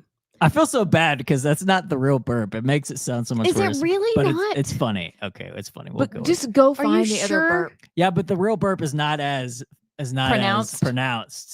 But yeah, it's funny still. Well She says, done on the "Excuse me." introduction, At though. least she's ladylike. She She said, is. Excuse me. And she still can play the dadgum Auburn fight song. She a high stepper. No lie. Her commercials are why my mother-in-law voted for her. Oh, She's just so cute. That's the problem in That's it. Alabama. That's That accurate. is the problem. Okay, here we go. First headline is a guessing game. Okay. On stage is Mom Donnie. He is announcing his mayoral transition leadership team. There are 5 people on stage with him. Tell me what those 5 people look like. Muslim. I'm scared. Okay, what do they look like? All men, probably an imam Mm-hmm. on the stage with them, Yeah. with long beards. I'm just saying they have beards. I'm just Nope. women. That's not how they look. Women are on the stage. 5 women. He has 5 women on his All transition team. socialist, declared socialist women. It's going to be a disaster. Oh, this is going to be. I'm just freak saying. show. It's going to be a disaster. There are going to be fights in the break room. Yeah. Do we know names and their background? No, and- it or just- doesn't. it's just a It picture. just Wait, it's a very colorful 5 women. One's got blonde hair, one has dyed red hair. He covers the demographics. Okay, well, with I have the a women. question though. Yeah. If he's got 5 women and he's a Muslim, shouldn't those women be covered up? That's a Oh, good yeah. point. None It's a of bit them. hypocritical of him. Isn't it? Hold Mhm. on. Maybe one of them is. I'm just asking questions. But you're right. Well, they're pretty. They're not really hot women. So Well, I mean, they're liberal. They're liberal women. Yeah. So Okay. none of them have blue hair or a septum hog ring. ring. Yeah. Is that what it's called? Mhm. Septum ring. Yeah. But anyway, yeah. Good luck, New York. Wow. Off you go. Swipe left. Swipe left. Even though we don't use those. No, we No, don't, we don't. use those. We apps. don't. we just use the terminology. But I do Yes. like the terminology. That's good to know. Okay. So, Jared Hudson, friend of the show, who's running for U.S. Senate, was endorsed by Tim Sheehy. Pretty big endorsement. fellow Navy SEAL, right? Yes. Mhm. Remind everyone where Tim Sheehy is from. He's from Montana. He is new. He beat John Tester, who Oh. long time Montana senator, kicked his tail, which is hard to do. He's very large. Is that bad? No, I did not say that. Oh, I mean he is it's, very it's large. just honest. Yeah. Yeah, when we I had lunch in the Senate dining room one time, Oh, she's fancy. and he walked by. There's like a back room where they all go have meetings and you can't see. Oh, wait, Yeah. really? Yeah, I've only been in the house dining room. yeah. I mean, it's not really the. I I guess mean, it is. is it? It's like the fancy white cloth one that you have to go with. Okay, like yeah, a- no, I've been in the other one. Okay, yeah, and he walked by and he's big. He's a big boy. Yeah, he went to the the secret room. He probably I think likes that's actually what bacon. they call it, the secret rooms. Yeah. And you can't have your camera. You can't have your phones in there. Yeah. Ooh, 'Cause ooh! you can I see didn't know all that the things existed. happening. Okay, all right. Yeah. I don't even want to know what happens in there. No, well, Mm. anyway. Okay, so good on him. Barry Moore has gotten several endorsements from congressmen and senators. I'm not sure about Steve Marshall. I haven't heard any. I've heard nothing. So Trump endorsed like Dale Strong, Gary Palmer. Mike Rogers. So do we think Trump's going to make an endorsement in this race? I don't think yet, but do you think eventually he's going to make an endorsement in this race? I don't know. Maybe in the runoff. Maybe. But Trump likes to win, and he is not going to endorse unless he thinks you're a winner. It's true. And so I don't think he'll risk it. And this one is so up in the air. You've got 3 really good candidates. And then Paul Feinbaum. Is that going to happen? Holly. I don't think so, but it's funny. Surely not. Mm-hmm. You really, I mean, I don't know. We'll see. Swipe left. Swipe left. The Supreme Court today was hearing the Trump tariff case. I think that, well, no, I don't get to vote, but everybody needs to follow along with that, I think. Because Why? Well, because basically he's asking to be able to impose these tariffs on an emergency basis. Yeah.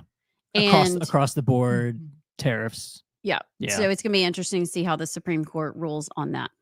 It's the first time we've have to actually have a discussion about can the president do tariffs since like the 1800s. So it's a big deal. But also somebody was making a great point on this of if the tariffs stick and they're successful bringing down prices, this could be a big case in terms of the midterms, because if the tariffs do what I believe they will do and bring down prices, maybe not at first, but I think eventually they will, it could be a big midterm contributor. So I think it's a big case. Tell me if you want to know more about this. I don't know who Griffin Gullidge is. Does anybody know who that is? I do not.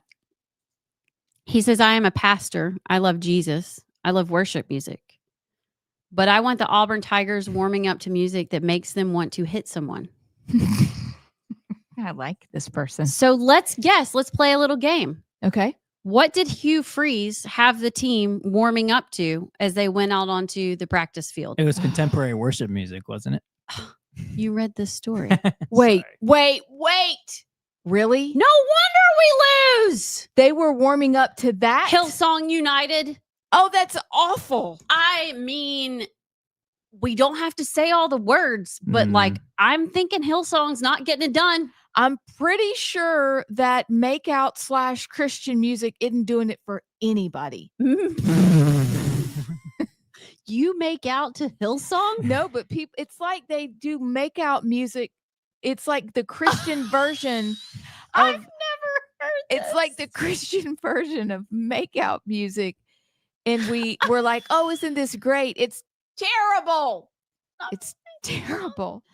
Oh, It's you just can't silly, make out with slimy, Jesus in the slimy background. You can't, but some of the songs sound like pop music that you would just, I don't know. I agree You know with what that. I'm saying? I agree. Yeah. It's silly. So much of modern worship music is ridiculous.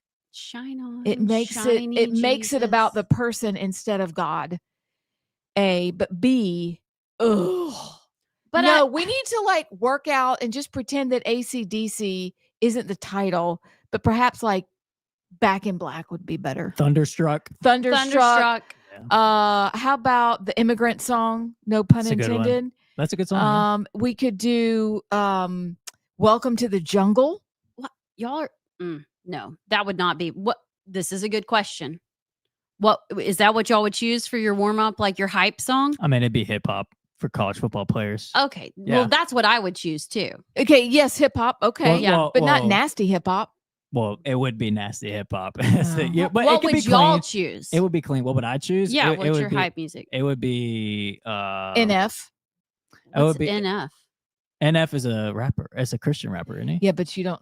he's just really Is he good. actually good? He's 'Cause most of actually them are he- bad. he's actually phenomenal. Okay. Well, I would listen a lot of rock, like Metallica, Guns N' Roses, Okay. AC/DC. okay. Yeah. Abs. I think you should throw in some White Snake just to be. he probably doesn't know Whitesnake. Oh my god. I would probably do Van Halen. That's good. I would play Van I'm on Halen. an island all by myself. Who are you going to play? Shabuzi? High school Justin or JP would have said hip hop. So Yeah, I'm like Hip hop. Some Hooray. Bone Oh. Thugs and Harmony, some Eminem, although he's kind of gone off the rails. I mean, I'm probably more Beginning the actual Eminem? Auburn locker room.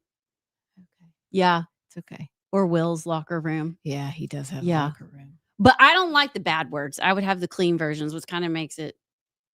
Mike said good vibrations. Really? Hang on. We're going to talk about these when we come back from the break because this So is funny. funny. Tell us what you think Auburn What is your should hype warm up music? to, please. Yeah, hype music. We'll be back.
Welcome back to Rightside Radio. I'm Amy Beth Shaver with Allison Sinclair and JP. And JP, what a full text bank we have, sir, who have feelings and thoughts about Auburn and their warm-up music.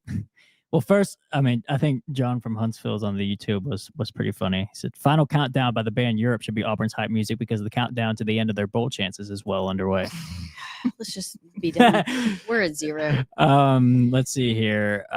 Britt from Athens says, "Fuel" by Metallica. If you're going Christian, Skillet has some great songs that I can do get you like pumped Skillet. up. Skillet's good. Jeff from Indiana said, "I think they should warm up to Hocus Pocus by Focus." Is that a thing? He sent a YouTube link, so I guess it's a thing. Okay. Let's see. Joe from Elkmont says, "To get them fired up, I'd play Super Beast by Rob Zombie. If I were Hugh Freeze, I'd have played this. I would have played Take This Job and Shove It." That's good. Let's see. We're getting another text here. Alice Cooper, "No More Mr. Nice Guy." Ooh, that could be our theme song. We got Mike from Florence says, "Good Vibrations." Mark from Decatur, "Give Me Something to Break."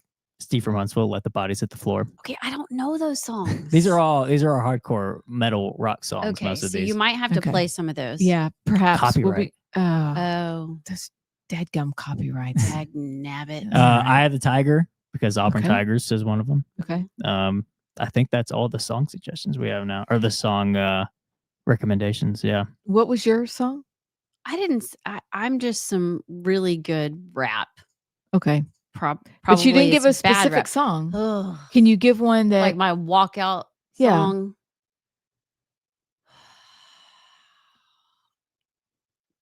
What's the Eminem song where he talks about mom spaghetti?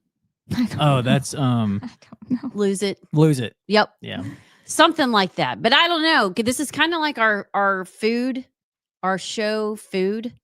Yeah. Which still kept me up last night. I don't You know. really? I mean, I've thought about it a few times. But I don't know if you can compete with bacon wrap donuts or whatever. that was. Maple bacon bacon. donuts. Oh, they're Maple Bacon Donuts. I've had one. They're phenomenal. Hold You on. can't Well, you beat get the 'em. pig. Can we just pause right there and Oh, maybe Cooter reminded me. hey, That's his Cooter. name. That's- Cooter. I know. That just makes me smile. No, I like that name. Seven Nation Army might be mine. That's a good one. Yeah. I don't even know what that is. Oh, yes, you do. Isn't that the? yeah, the white stripes. Play, Yeah. Hey, play it for me in the break. Okay. Well, I might just play it right now. Okay, Allison's copyright violations because we're on the YouTubes. But I mean, get- you probably get away with doing it off of your phone, but Yeah, she just played it on her phone, and there Yeah. happens to be a microphone nearby. yeah, She can't. I- She can't help that. That's the deal. Yeah. All right, she's just scrolling on Instagram and a real that's happy all. song. it's That's it. I mean, who cares? Boom, Oh, that song. You know this one. I like that song. Yeah. I think I have like 3 more seconds. Yeah, that would be good. Okay, what is the song that Auburn plays that is great? I That swag. the swag. Oh, that gosh, that the swag surf. man, I can't believe somebody I didn't. love it. But it's a fun song. I It like was that song. depressing though. Okay, listen. You okay? What? Did you come up with the show food? No. Did you come up with the show food? Are we going to have to continue this discussion about Yeah, food? but we're gonna have to. Okay, but if it's the 3 of us, should it be like a right side meal, like each of our? Oh, yeah, Like we each get a third of the plate. yeah. It's like Okay. a side smorgasbord. yeah, We can do that. Okay, I like it. We're gonna have to find Hocus Pocus too. Who was it yesterday that we need to go back because I have a cool story. But somebody yesterday was asking about the Denver Broncos and Bo Nix. John from Huntsville. Oh yeah, he was wondering if He- either of us were fans. Yeah, he asked if y'all are fans of Bo Nix because he's doing his Denver Broncos really well. I'm a Okay. Steelers fan. Party pooper. Okay, cool story. So Bo Nix's father-in-law was my husband's young life leader in high school, and we are still really good friends with them. Bo's sister-in-law did her bachelorette like weekend at our lake house. And so when it came time for him to do the draft, you know that little thing he did when he was in the drafts? What? You know, to go to the NFLs. Oh yeah, when he got drafted. Yeah, when he got drafted, he asked if he could do it at our lake house. So when you watch draft night, That is at our lake house. And if y'all, they filmed a documentary there too. Grit and Glory. It's actually really good. It's all about his kind of time at Auburn and Oregon and how he got there. But we didn't get invited to the draft party at our house. So wait, they held it at your lake house, But they did not invite her. but you didn't even get invited. Well, we were like, okay, it's just kind of a family. We thought it'd just be a family thing. Oh no, like Dan Lanning, everybody flew in from Oregon. Oh my word. There were like 3 film crews there. ESPN was there. Somebody doing the documentary. I mean, he went first round, so Yeah. Well, hindsight, we should have just invited ourselves to the party. Yeah, because it's your house. it's our lake house. But Bo has really impressed me. And I don't know how Auburn fans in general feel about him. I will say some of it was his fault, maybe, but not really. I mean, You mean Husky Harson? yes, Brian Harson was a biscuit. Husky horse. That was the worst. That's what they called DeBoer, Husky Harson. That's but yeah. funny. Well, he is husky, and I don't like him. Brian Harson was the worst hire ever. I don't know what they were thinking, but there were some issues there. But I'm just really proud of Bo. I think he's done. And if you're a Broncos fan, you really love him. And he's having a baby. He's So cute. He's That's going to so be the great. cutest little dad. Oh, They're having a so girl. cute. He's going to be a good girl dad. Anyway, that's my Bo next story. Got to go to a break. We'll be right back.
Welcome back to Rightside Radio. I'm Amy Beth Shaver with Allison Sinclair and JP. We've had quite the day today talking about what happened last night and trying to figure out, after a little bit of a break, talking through hot flash news and food and songs, wrapping up the day and having some final thoughts on where do we go from here, or even backing up and saying, how do we think that happened? And where do we go from here? Silence. I mean, There needs to be a course correction before the midterms. I know that. I'll say this. Okay, these were in blue states and blue cities, so I don't think. Let me just say, I guess with Jay Jones and when guys like that win, whenever something happens that really should have disqualified them from the get-go, I think it's just an indication of how far the left has gone. And I think that needs to be a wake-up call to the Republicans to unite. And because the left is going, it doesn't matter how many times you post Jay Jones texts and all that, they're still going to vote for him. So I think in that sense, it's a wake-up to Republicans about how important the midterms are and how we need to unite fast. But also, like Vivek Ramaswamy said, the messaging needs to change on the GOP side as well. We'll see more Mamdanis rise in the midterms. So although like people say, well, these are blue states, blue cities, Democrats are going to win, I still think there's lessons to learn for the midterms from the GOP. it's very scary because if Trump won decidedly in a lot of blue places, and apparently he can't run again. That's what the constitutions tell me. And so what are we going to do if we do not get it together? If we do not do something to rile up the base and get them out to vote, blue's going to win even in red. And I think you touched on something earlier that I think is so important for people in Alabama to hear. In Alabama and states like Alabama, the primary is the election, whether it's U.S. Senate or your local school board, which actually I guess they probably don't run on. Well, no, they do run on ticket. Some of the mayor's races aren't partisan, but anyway, the primary is the election. Mm-hmm. Don't just go vote in a general election. Get out May 19th, vote in the primary. It matters. It matters. Take the U.S. Senate race, for example. We have 3 people. There's more than 3 running, but 3 main ones that are running: Steve Marshall, Barry Moore, Jared Hudson.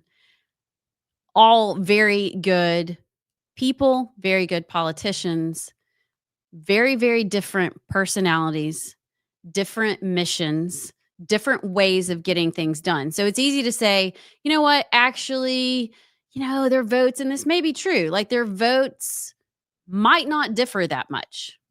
Maybe 10% difference. But the way they get things done in DC will be wildly different from each other. I don't know if y'all have met them. Very, very different personalities. Yes, for sure. So pay attention because it matters. Because actually in the Senate, you have a little bit more power, but you're still only one of 100. So you've got to be able to work with people. You need somebody that can work with Katie Britt, but that can be strong and stand on principle. But all of those decisions are made during the primary election. So get out. And the primary election for that race is the race because they're running unopposed essentially outside of the Republicans. So So it's really important. I think that's something we have to realize and get out. It's not fun. Nobody wants to take out off work and stand in line. But there's something about putting that sticker on. You're like, I did it.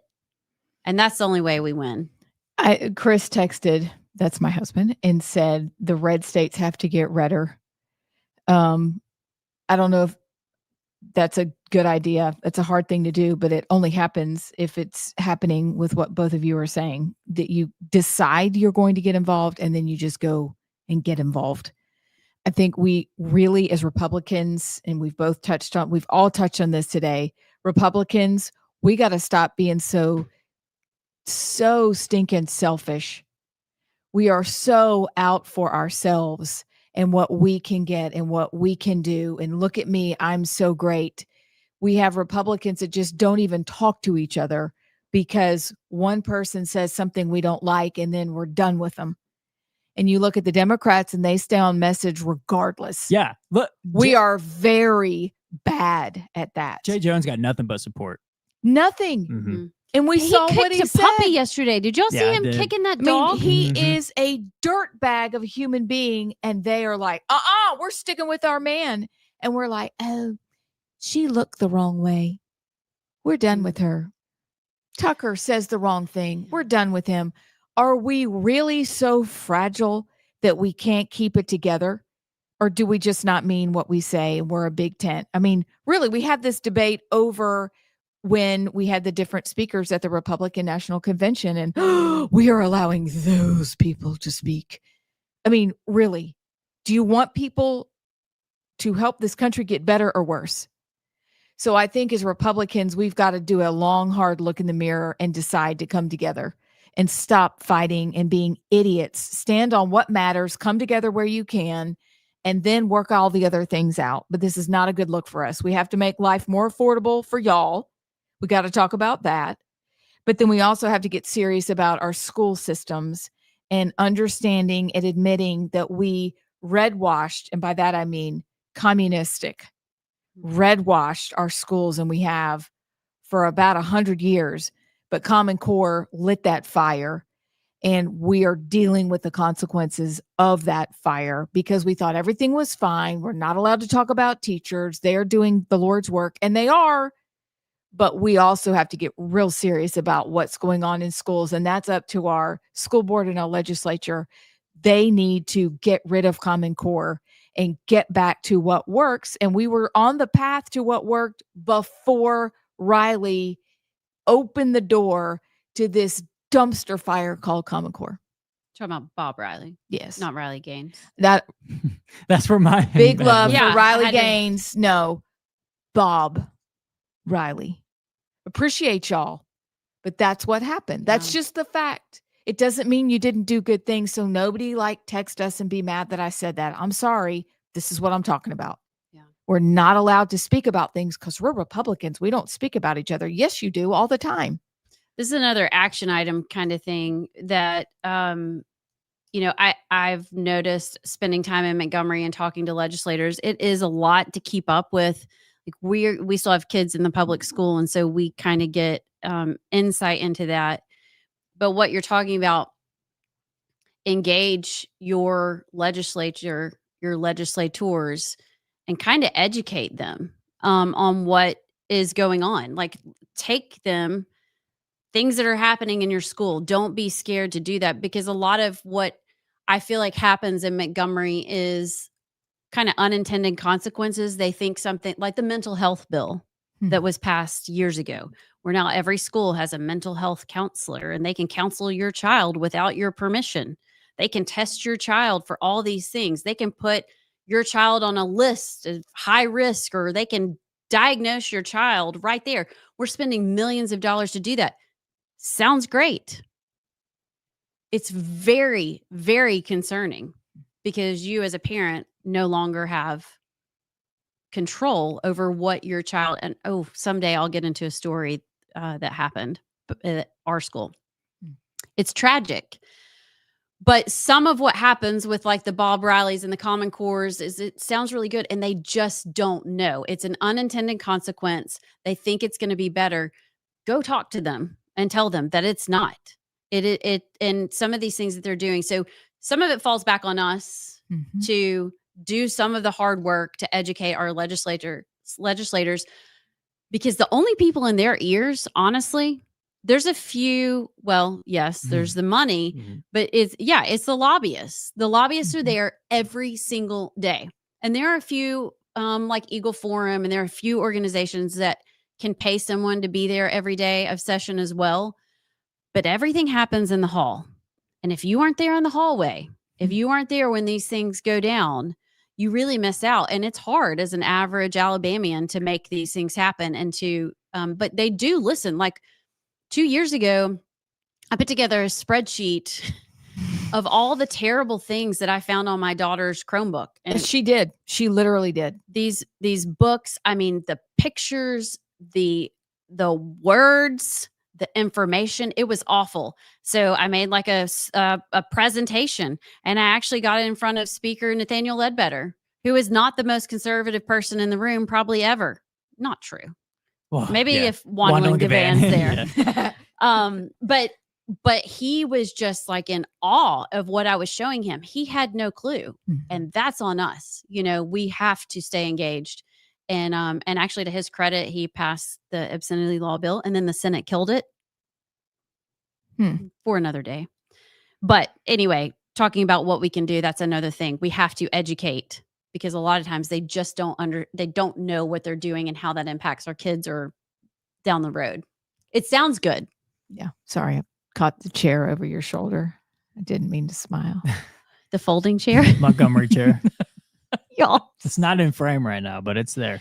It's It's a memory. yeah, I'm sorry. Well, when we did when we were going to do our Alabama segments, we were going to put the Montgomery Riverboat Brawl folding chair behind us. So it's waiting. Someday it will come. That was It's one of the waiting best to stories be ever. thrown, I guess. I don't Yeah. know. Yeah, I mean, maybe someday. But we've got to take a break. You're listening to Rightside Radio. We'll be right back.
Brightside Radio.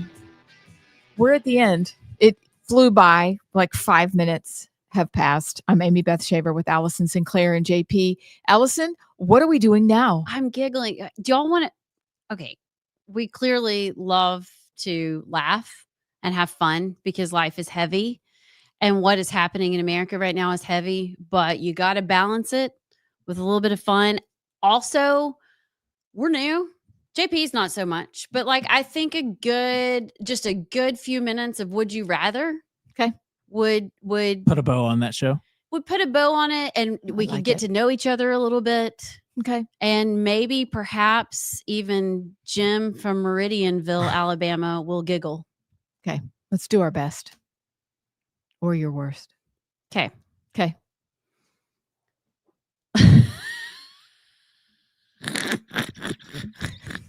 Allison. She hasn't even read it yet. What is it? Would you rather run your tongue down a New York City sidewalk? Ew. Press your tongue into a stranger's nostril. None. None. I'm going sidewalk. How long's the sidewalk? I mean, I think you just How I long don't do know. how long do Sidewalk. It says run it down. Sidewalk. That's sidewalk. I'm going sidewalk. Okay. Ew. Would you rather have the hiccups for the rest of your life or always feel like you're about to sneeze but can't? Oh, that's horrible. That sucks. I think sneeze. I think sneeze because Sneeze. at least you can at least like talk, especially with our jobs because we always be talking. Oh, we can. Yeah. That hurt your stomach after a while. Yes. I get some serious headaches with hiccups too. Yeah. I think sneeze but can't. Yeah. Would you rather use these are absolutely ridiculous. I didn't read these first. Would you rather use sandpaper as toilet paper or hot sauce as eye drops? Sandpaper. Okay. At least I won't blind you. All right. I switched to the other one that I took a screenshot of. Would you rather be famous when you're alive and forgotten when you die, or unknown when you're alive and famous after? Famous after. After. For sure. Because your life's only so long. After you die, it's a lot longer. What would y'all want to be famous for? Mm, Oh, that's a good point. that's a Kind of forever. really good question. Yeah. What do you want to be famous for? I mean, bravery of some sorts, because that's a great legacy. Like to leave. William Wallace, Yeah. kind of hmm a Braveheart moment. Yes. Okay. Because then they romanticize you after you die. That's how it works. All the ladies love you. Yeah. You answer that one.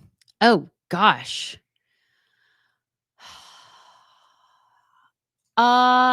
Can it be something that you're not really like? I would want to be famous for making people feel good about themselves and them feel loved.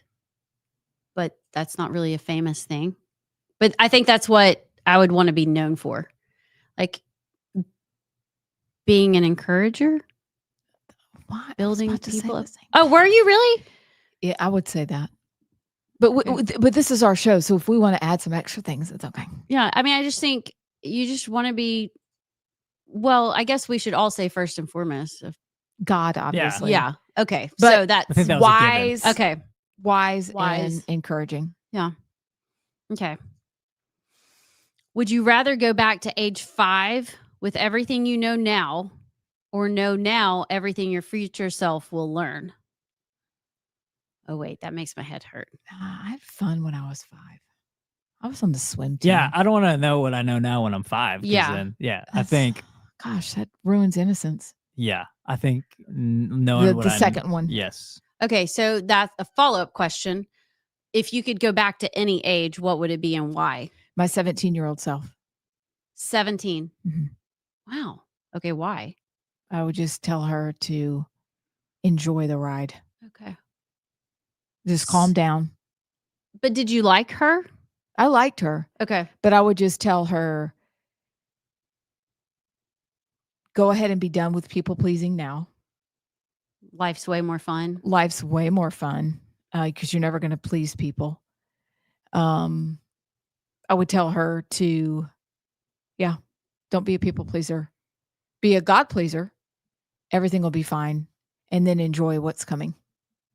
Because every single minute you look back, especially as a parent or meeting your spouse, is so good, and it goes by in a hot flash. I see what you did You there. see what I did there? See what you did. JP? JP, you only have 22 years to work with, so. I mean, I think I would go back to like 11 or 12 when my biggest concern was Monday Night Raw after Little League practice. I love it. I love it. I love it. Go to school with your friends, go to like Little League practice after, come home, eat dinner, and then just watch wrestling and then go to bed. Oh, that's the life. sweet. No, it That's is. the life. It's Sweet. funny because that's mine. Like I've always said, I would go back to 10 because it's like you're old enough to have a little bit of independence and kind of yourself a little bit, but you're still young enough that you don't really understand the world. You don't know all that's out there, and I just think probably 10 is for me, was a very free, fun, lighthearted time, and then from there, whew, gets pretty heavy. Yeah, it does. It gets real heavy. But I got way more. We're out of time though. We got 30 seconds. We got 30. Okay. Let me go back to the funny one. Would you rather be allowed to wash your hair only once a year? JP, you can't answer. See what I did? I mean, it's a lot easier. It's I'll a just lot say easier. that. Yes. Okay, well then the other choice is you have to wear wet socks for the rest of your life. No. Not that. No, not that. Yo, I cannot stand wet tennis shoes. It's so That's it. horrible. It makes me cringe just thinking about it. Yeah. Walking. Not doing wet tennis shoes. So I guess I'm only washing my hair once a year, which is about accurate for It's true. now. It's such a anyway. whole thing. So you guys, we don't even know what's going to happen tomorrow, but you're going to get some Alabama news. You're going to get hot flash news, and you're going to get JP's miracle montage and deep thoughts. I like that. Deep thoughts. So please tune in. Thanks for all your text. And this was just a fun day with you guys, even though it was hard. But we'll see you tomorrow, and we'll see you in 21 hours. Right? Wow. Yeah. I got to rest up. So until next time, be good.